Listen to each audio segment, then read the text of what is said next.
Welcome to the Del Walmsley Radio Show.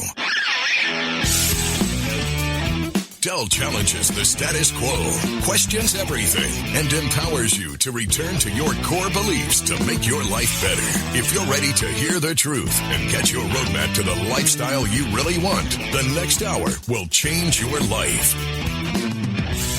And now, your host, self-made millionaire, national award-winning investor of the year, CEO and founder of Lifestyles Unlimited, Del Walmsley.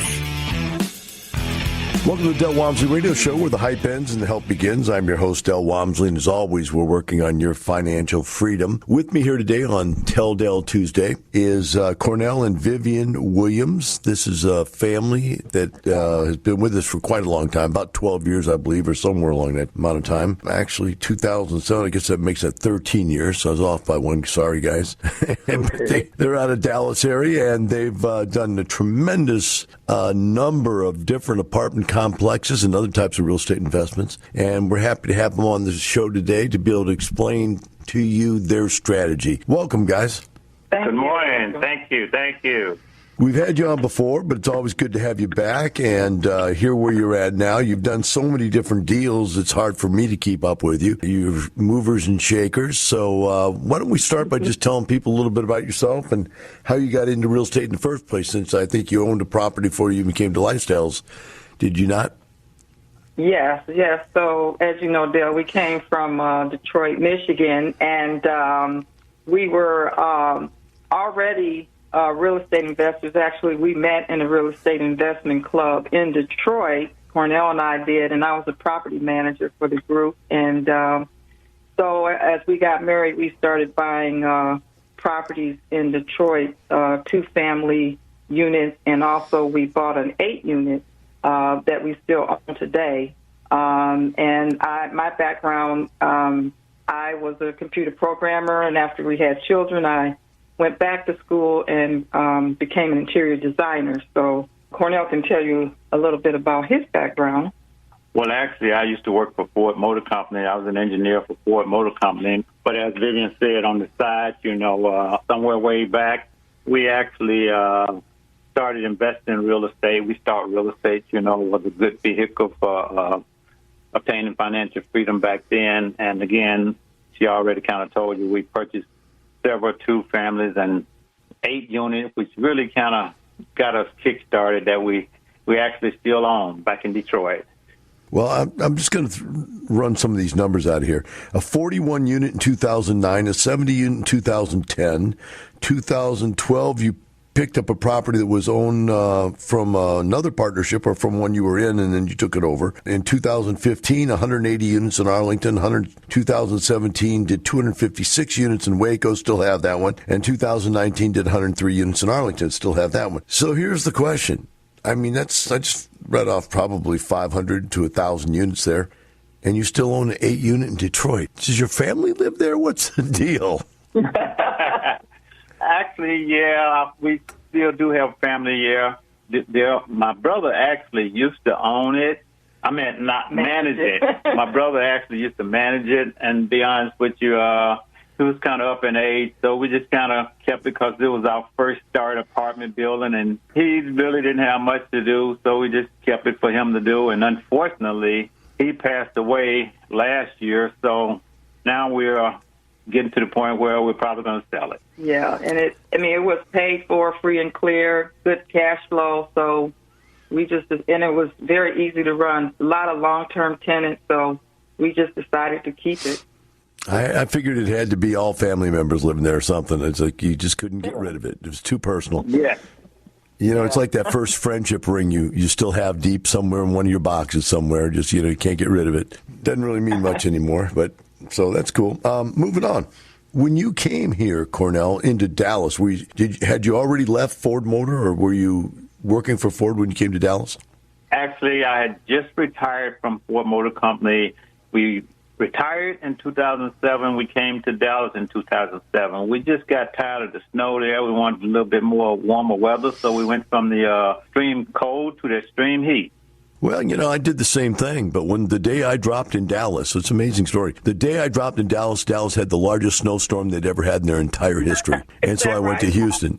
I just kept driving and go, no, I'm coming from Wisconsin. I'm going to Houston. There's no way I'm going to the beach. So it didn't work out for me. That's great. Wow. So you guys got started here and jumped right in, got a 41 unit. Tell us about that. What got you started in a multifamily right off the bat? Because you'd already done the 8 unit, done the duplexes and stuff. That is correct. We had done the 8 unit. We have done duplexes. And when we actually came to Dallas, we were looking to tap into the market here, and we came across lifestyles. And, it was a no-brainer that was a roadmap to take. So we were actually going to buy, a little 20 unit by ourselves. But after finding lifestyle and running across the 41 unit, that was exactly what we needed. I was going to say just the way that lifestyles kind of opened up our horizons to allow us to see something bigger through syndications, and we thought, okay, we can bring along some partners and we can do something bigger than we could do on our own. So it really broadened our horizon. And mind you, when we came to Dallas, we were new. We were new transplants. We weren't Texans. So we didn't know the area. We didn't know any vendors. We didn't know any bankers. We didn't know anything. We didn't even know the city. We actually learned the city through traveling on road trips. So, like I said, that was the perfect roadmap, joining up with lifestyle, where we learned the city, we learned the vendors, the attorneys, the contractors, you name it. It was exactly what we needed. It's interesting. Your story is so vivid in my mind. Sorry, Vivian. It's so vivid in my mind. It's play on words there, but it's because you guys got into a deal, and you've had 2 deals now where there was partnership changes. And I remember being called to Dallas from Houston to look at this deal that you guys were in that was upside down and silly or sideways or something. And, the answer was for you guys to take it over and fix it. And, I don't want to go into the names of anybody because, it's long gone and past. But the bottom line, do you remember that? I mean, you've got to remember that. That was the most interesting thing because there was a group effort to solve a problem, and you guys stepped up and did it. Right. We had actually invested passively in that deal and concurrently working on the 40 unit that we had in Dallas. So we kind of knew the deal was going sideways because ours was going the right way, and this other one wasn't much different. It was purchased kind of similar, and so the partners kind of looked to us. We all got together, and they looked to us because we already had the experience of running and purchasing multifamily. So they looked to us and said, would you guys, take this over and turn it around? And so it was a very, very tough decision for us to do that. It was not easy at all. We knew it was going to be a struggle, and so we hesitated, but then in the end, we wanted to protect our investment as well, so we decided to take it over and managed it and turned it around, and it turned out really well for our partners. And one of the things that motivated us also was it was actually a lot of retired individuals in that deal that we have kind of gotten to know, and a lot of them, they had all their retirement money in there, and we just felt the duty that we needed to try to do something for them. So that motivated us also. Well, I've been doing this for 30 years, and there's only been maybe 3, maybe 4 deals like this where something went sideways. Maybe 5. I'm trying to think everything. I'm thinking as hard as I can. Maybe 5 in 30 years where something went sideways and somebody else had to step up and turn it around. And it's just such an incredible story because it's one thing to take something out of the blocks. It's your plan. You're in control. You've got the setup money. Everything's, planned out in advance. It's another to take it over after someone has set it going the wrong direction and you're losing money and the occupancy's down and the name of the property's bad in the street and so on and so forth. We'll take a short break, come back and talk about the good deals that Cornell and Vivian have done. We'll be right back with Del Walmsley Radio Show.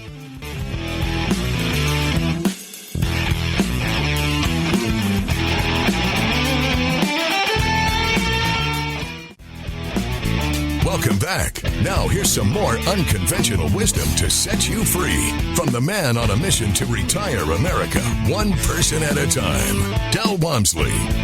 Welcome back to Del Walmsley Radio Show. With me today on Tell Del Tuesday is Cornell and Vivian Williams out of the DFW area, and they've got quite a resume here. They've done multiple number of apartment complex deals, and I want to get with them. They've been with us for 13 years, and I've had them on the radio a couple different times, but I still want you to be able to get from them their story. Guys, what do you think was most important about your story? You've got now, it looks like, 2 apartments you're still holding on to with, 400 units total. Actually, 3 apartments with over 400 units. What do you think is the most important part about your story? Because, you've bought and sold, bought and sold, bought and sold. You've done a lot of movement in properties. Tell us a little bit about that. A lot of people don't move that many times from property to property. What is your story behind that? Well, part of it was timing. The market is selling the properties at the right time to maximize the returns for our investors. So that was part of it, and also we want to get to retirement, true retirement, eventually here, and so we needed to build up our net worth as well, and so that money needs to keep working and turning in order to do that. So that's the main thing, is that we really do want to get to be passive investors, full-time passive investors at some point here. So that was part of it. Cornell, do you want to follow up on that?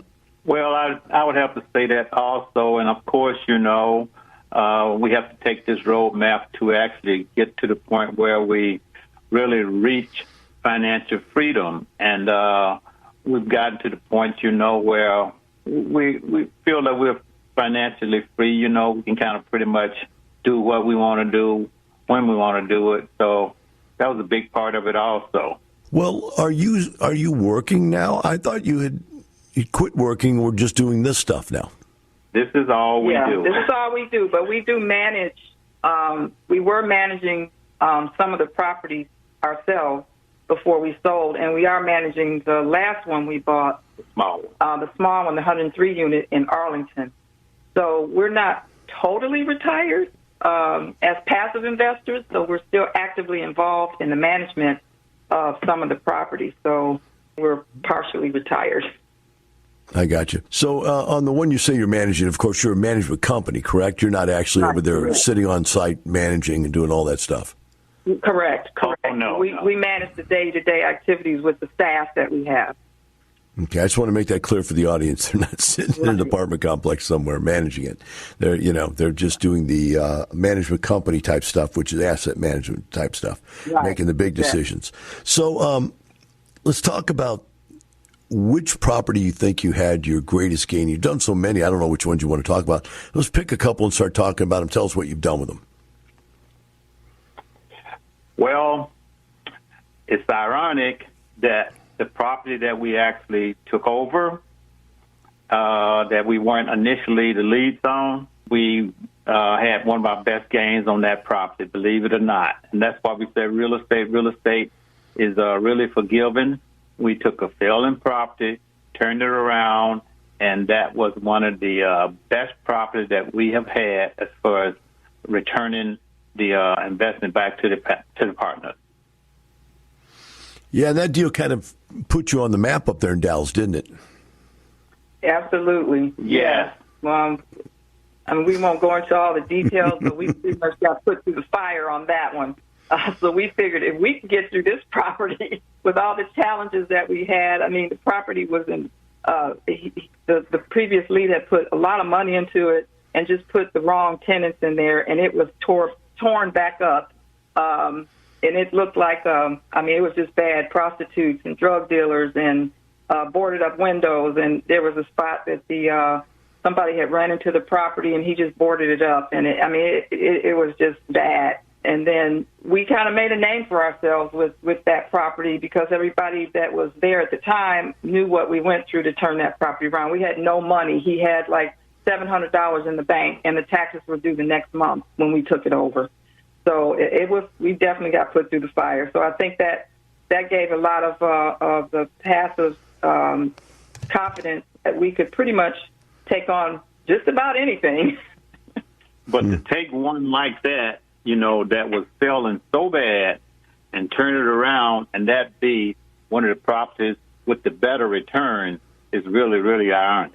Yes, it's a testament to real estate and how you can, with the right management and purchasing the right property, you can do very well with the right roadmap. What did you guys do differently that turned it around so much? Because I remember the whole story. I just don't want to take your glory away from you. I want you to be able to tell the story. But it was an amazing thing. What do you think it was that really made the difference when you guys took over? I think the management, just paying attention to the details, is very important to know the market, to know your staff, to know what they're capable of, what they're not capable of, watching the budget, making sure that you are following your pro forma, following what you plan to do, and measuring those metrics to make sure that you're hitting all the metrics projected. So it really was just about, at that time, it was a tough time, 2010, 11, 12. It was rough. The economy was bad. You really just had to pay attention to the details. And so that's pretty much. And also, Dale, I don't think you've heard this before. We all want to say also best product and best price. Right. Yeah, there's no doubt. I remember when I used to tell this story. Because this story is like now 10 years old, better, longer. I used to tell this story, and I say, look, and here's what we did, is that we had one owner take off the bulletproof vest and give it to Vivian and give Cornell the sawed-off shotgun and Vivian the switchblade, and Cornell got the empty checkbook, and they just said, it's yours. That's what it's like. That's what it felt like, didn't it? I remember going over there like, my gosh, what did this guy do? Holy smokes. And we had like 5 or 6 super real estate investors all there standing around the circle going, this is impossible. How did this happen? That you turned it around, man. That's a beautiful thing. Now, where you're at right now, what is your system now? You've got this big 256 unit. Do you still have that one? Yes. We actually have third-party management on that property. It's located in Waco, which is about an hour and a half from us. So we have third-party management on that. It's a fairly large property, but it was a I would say a C- property. We did a full, not a full rehab. We did a partial rehab on it. Turned the tenant base around. We were very involved with the management company in the beginning to make sure that the property got steered in the right direction. And so we're not managing that on a day-to-day basis. We're strictly asset managers on that property. All right, well, we'll take a short break. We'll come back and talk about the one you are managing. We'll be right back with Cornell and Vivian Williams.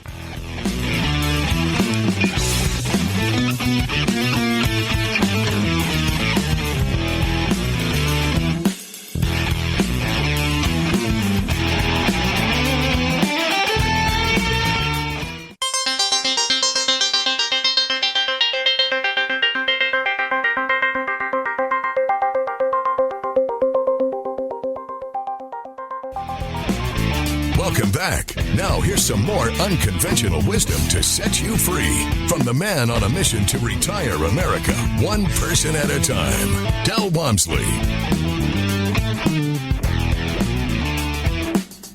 Welcome back to the Del Walmsley Radio Show. With me here today on Tell Del Tuesday is Cornell and Vivian Williams out of Dallas, and they're talking about the 7 or 8 different apartment complexes they've done since they've been members here. And the one we want to talk about next is the 103 units you're currently managing.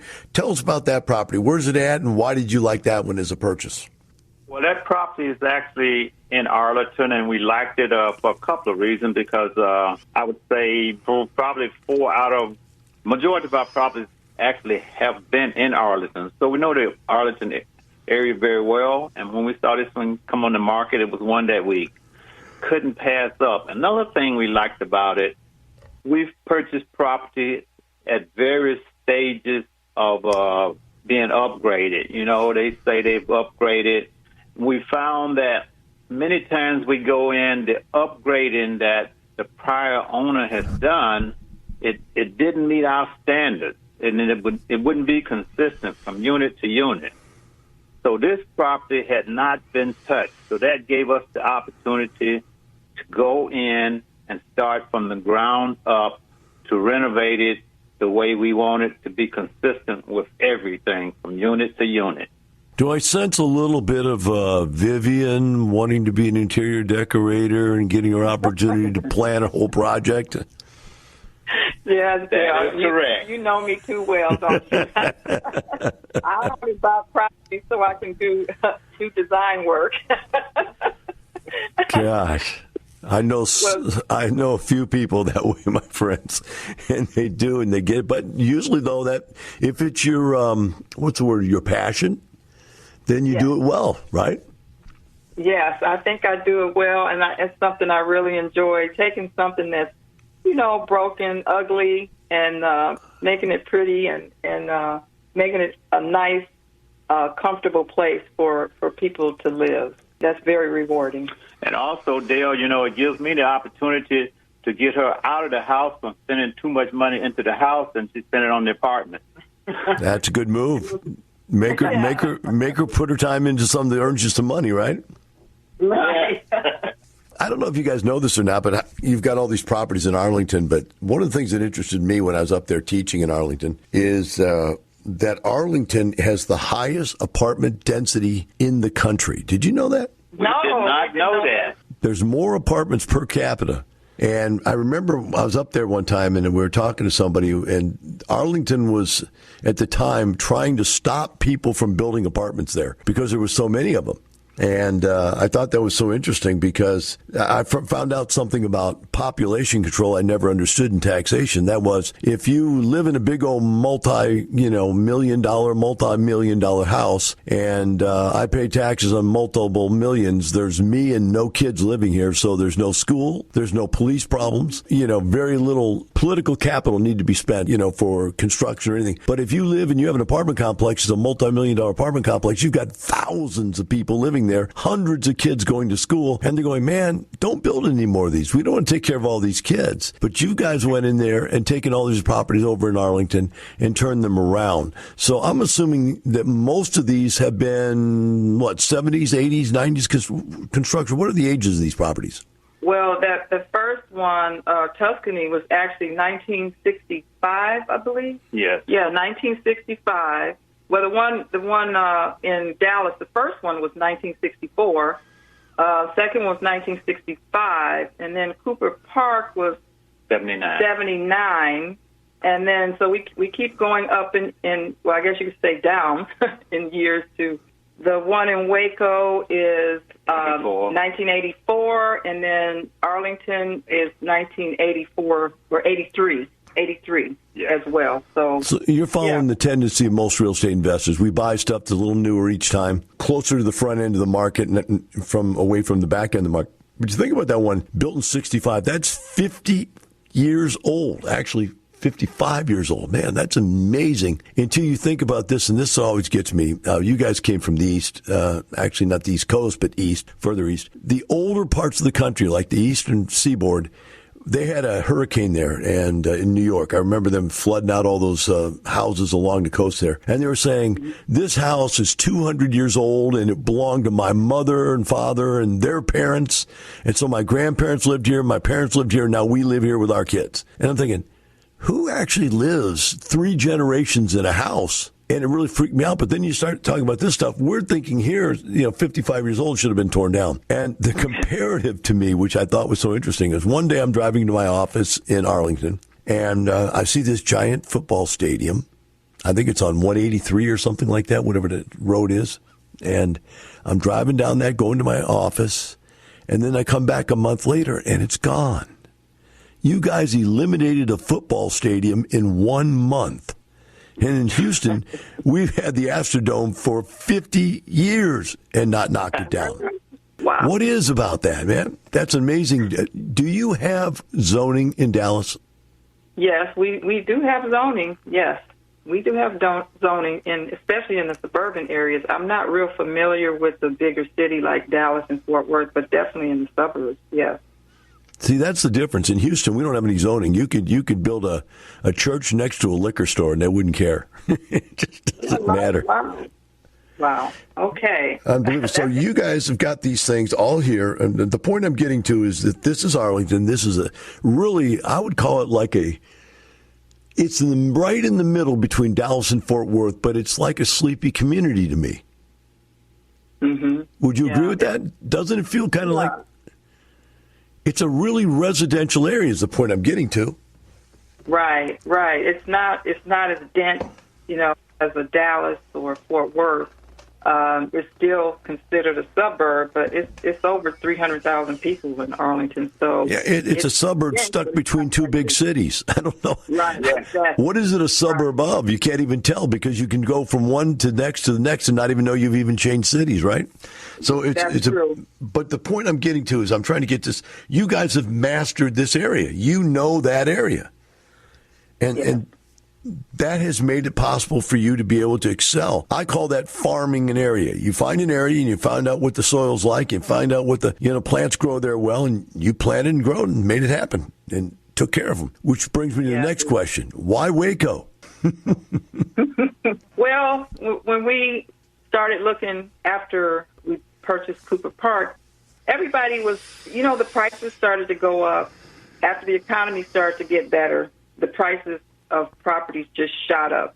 So a lot of investors started looking in what we call secondary and tertiary markets for better priced properties where the rents weren't that much lower. So, and this was actually pre-Fixer Upper. If everybody knows Fixer Upper, the show that on HGTV that's based in Waco, this was pre that. But we just thought, well, let's start look. Everybody else is looking in these other markets. Let's see what we can find. And we found this property was a solid property. Needed some management help, but it was solid. And so we pulled the trigger. And this is the largest one you've done. Did you find it easy to raise the capital for that larger property? We raised the capital a lot quicker than we actually anticipated. Yeah. Well, again, we kind of made a name for ourselves, and so a lot of passive investors were on our list, looking to get on our list, and so it really wasn't bad. It actually was one of the easier ones out of all the ones we've done. What made it easier? Just having the experience behind us and the investors, and it was a lot of more, when we first started in lifestyle, the Dallas office was fairly young, so we had a lot more investors in lifestyles. We had a lot more experience. Return investors, exactly. We had a lot of our investors that wanted in our next deal too. So we already had quite a few investors before we even took on the property to start raising money. So that's what made it easier for us. Did you find that the economics of scale made it easier to manage or to at least staff? Well, we got to go to break. Save that question. We'll be right back with Cornell and Vivian Williams on the Del Walmsley Radio Show.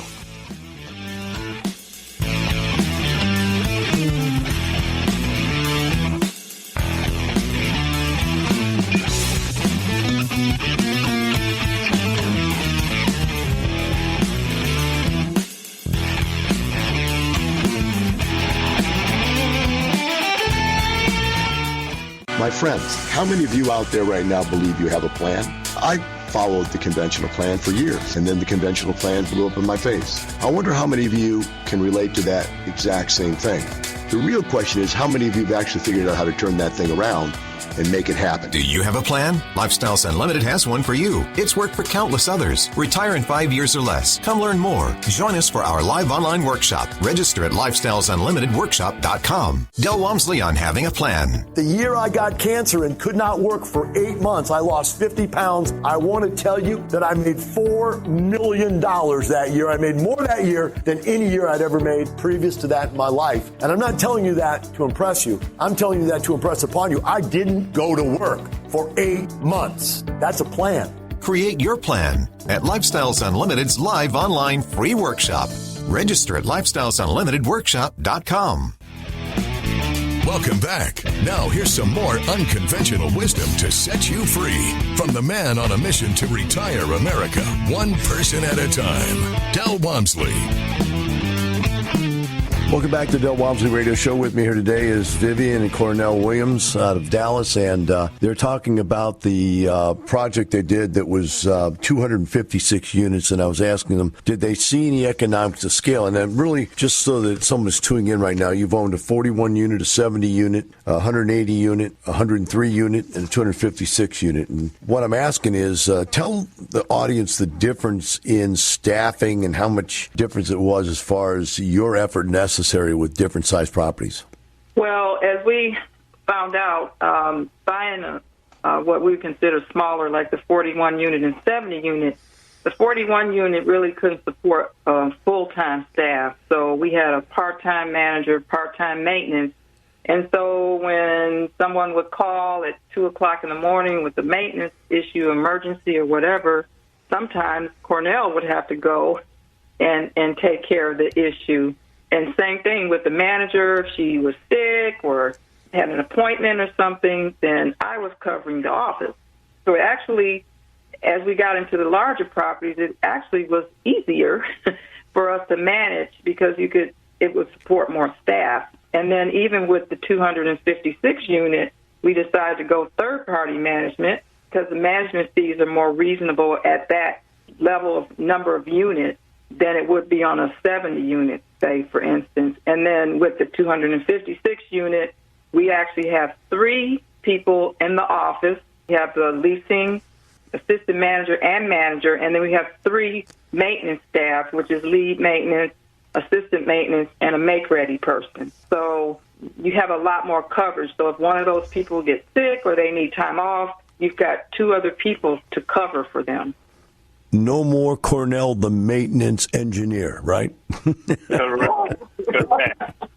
Yep, but I could see Cornell going, we're going bigger. We got to get some more maintenance guys. I'm not driving out at night to take care of a stopped-up toilet. So, guys, let's talk about this for a second. Looking back, this kind of summation of all this, looking back now over this many years you've been with us, what would you say to people that are just getting started right now? Do you have any insight for them? Well, I always say, because, we got started back in 2008, and we've been in 13 years, and, we've done, 5 or 6 deals, and we've done well. But the thing that we would change is starting sooner. Exactly. We wish we had gotten to Dallas sooner. So I would say, to the new people, don't wait. Take some action. What else would you say to them if there's anything else you could give them? Because that's a good point. Always start sooner than later. Anything else?